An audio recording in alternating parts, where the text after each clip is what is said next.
Gracias, Pati. Yo estoy muy contenta porque esta mañana vamos a recordar algo valiosísimo.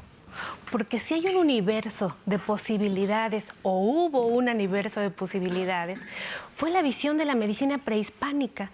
Eso que nos da pie para seguir ejerciendo actualmente esta noble profesión. Fíjese usted, en la medicina prehispánica se tomaba en cuenta el día, la noche, la tierra, el cielo, el clima, para poder en ese equilibrio contemplar la salud de las personas. Hoy, gracias al doctor Viesca Treviño, vamos a recordar este pasaje tan importante que no debemos olvidar porque además de todo nos da identidad. Vamos a ver la cápsula, le invito, disfrútela. ¿Qué tal, amigos de Mejorando mi Salud? El día de hoy es un día muy importante para nosotros los médicos, pues estamos celebrando el desarrollo y la evolución de la medicina y no podíamos hacer otra cosa diferente que invitar al doctor Carlos Viesca Treviño. El doctor es médico, pero es un estudioso de la historia y de la filosofía de la medicina de nuestro México prehispánico, pero también de todo el mundo. Y doctor, pues muchísimas gracias por estar el día de hoy platicando con nosotros sobre la cosmovisión de la enfermedad y de la salud en el México prehispánico.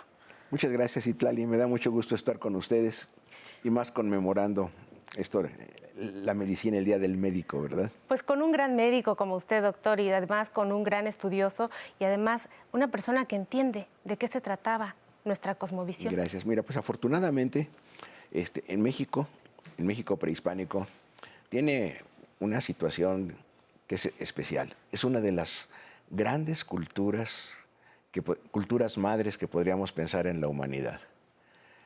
Algunos de los compañeros europeos se enojan, pero cultura primaria como China, como la India, como Egipto, como Mesopotamia. Grecia ya vendría siendo hija mayor de alguna de ellas. Y aquí nuestras medicinas mesoamericanas tienen ese mismo papel. En el desarrollo de la humanidad se establecen pues, grandes grupos de población, crecen mucho, desarrollan grandes culturas, con una visión del mundo filosófica, una visión de qué es el ser humano y, lógicamente, qué nos duele, de qué nos enfermamos.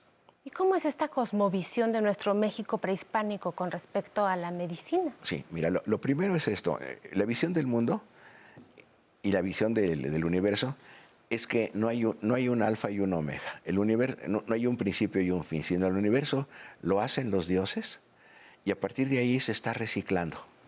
Esto aterrorizó a los evangelizadores del siglo XVI porque dice, ¿cómo que no se acaba?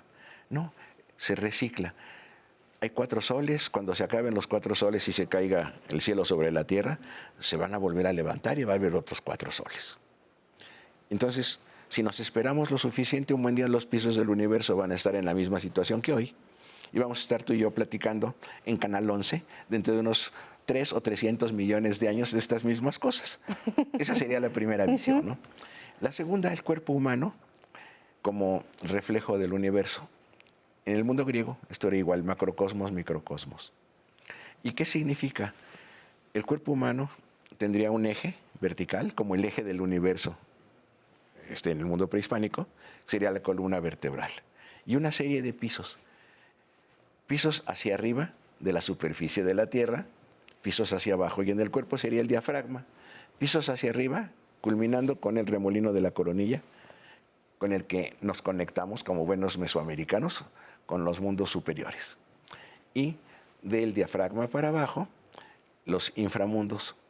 Los colonizadores dijeron infiernos, pero no es el concepto de infierno, son mundos que están abajo simplemente, pisos de abajo, subterráneos, que serían el abdomen y en la forma en que se sentaban nuestros antepasados, encuclillados y con las asentaderas en el suelo, el piso de hasta abajo serían las plantas de los pies y el piso de la pelvis. Entonces, tenemos esos pisos que corresponden a los pisos del universo y que corresponden en sus funciones a influencias que vienen de los cielos y de los pisos inferiores. Y nuestro equilibrio que se da en el corazón. Por eso todavía decimos que los mexicanos de repente pensamos con el corazón. Bueno, quién sabe si la ciencia más adelante nos va a decir que es cierto, porque coincide con muchas otras tradiciones en todo el mundo. Egipto, por ejemplo, pensaban lo mismo. Entonces, doctor, ¿qué lugar tiene la enfermedad en el México prehispánico? Habría dos, bueno, desequilibrio. Un desequilibrio entre todos estos pisos. Si lo comparamos con el universo, un asteroide, un planeta que se cae o que se desbarata, o más aquí en la superficie, una tempestad. Se desequilibra y se altera. Entonces, enfermedad es desequilibrio de fuerzas y puede venir por muchas cosas. Puede venir por acciones de los dioses. Nuestros antepasados tenían muchos dioses, pero se iban organizando. Y hay la visión que se va dando poco a poco, y Nezahualcóyotl es el gran personaje, mediados del siglo XV, que está planteando que existe un dios creador que podía ser Quetzalcóatl, pero que ni lo llama así, él llama el Tloquenahuaque, el señor del cerca y del junto. Es decir, el señor de lo que está más allá y de lo que está más acá, de todo, ¿no? Y de ese universo que se está moviendo. Y dice, ese es el Dios central. Y los demás, pues son sus descendientes y aparecen de diferentes maneras. Entonces hay un politeísmo que va caminando hacia un monoteísmo, y ese Dios, el Tloquenahuaque, generalmente nos cuida. Y los de abajo, pues de repente se enojan y hacen cosas. Hay dioses que ayudan para la salud, como sería Tlaloc, que cura todas las enfermedades que tienen que ver con la acumulación de agua en el cuerpo. O algunos que fastidian mucho, como este Escatlipoca, el sol de la noche, que él, cuando se enoja, manda enfermedades mentales y epidemias, pero que también es el que enseña a los hechiceros de todos los poderes nocturnos para poderlos curar cuando se necesita. Hay un dios que es muy lindo, Ixtlilton, es un dios niño. Es el símbolo del Hospital Infantil de México, del Federico Gómez. Y don Federico Gómez lo escogió por esto. Es un dios niño que es el que cuida la salud de los niños.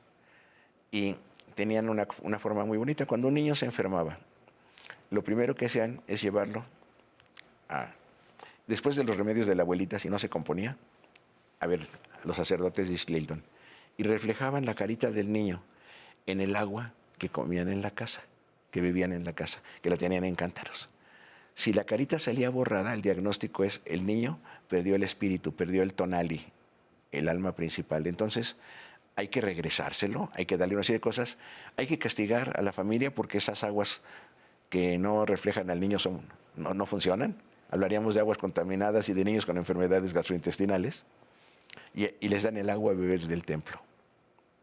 Doctor, en este análisis tan bonito y además tan auténtico que uno puede sentir, ¿qué le puede decir hoy a las personas que nos están viendo, a los médicos que nos están viendo, sobre cómo rescatar, pero además continuar este camino con nuestra tradición, pero acoplando también el pensamiento científico de la era moderna? Claro, hay dos situaciones.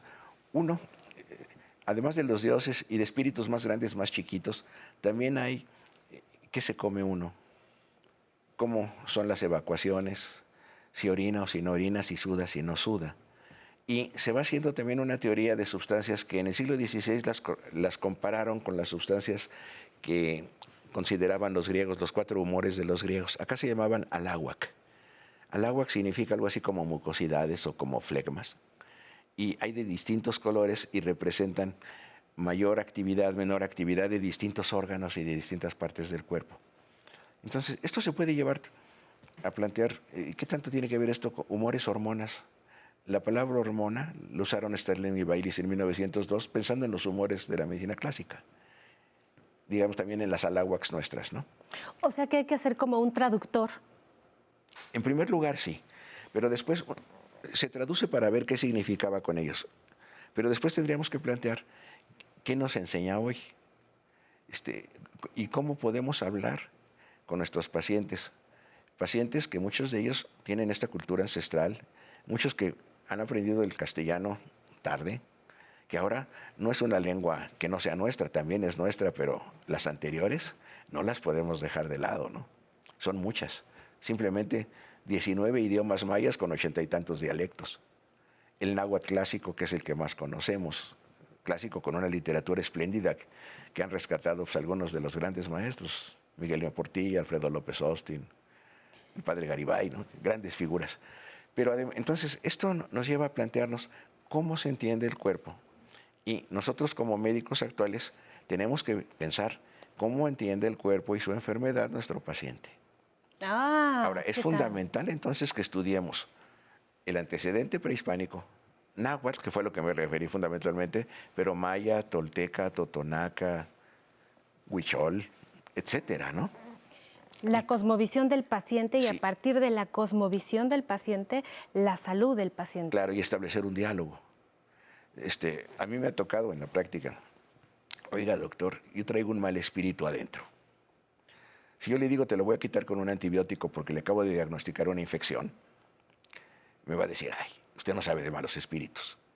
Si yo le doy un antibiótico que es específico para matar un mal espíritu que se llama salmonela, la cosa es diferente. Exactamente, y la cosa es diferente. La cosa es Vamos diferente. a tener que ir entendiendo y descifrando esto de la salud. Doctor, Claro. gracias por traer al foro de Aprender a Envejecer en un día tan especial para nosotros los médicos este importante tema de salud y de reflexión que nos ha quedado, pero como huella bien puesta en el corazón. Y quedaría otra cosa muy bonita.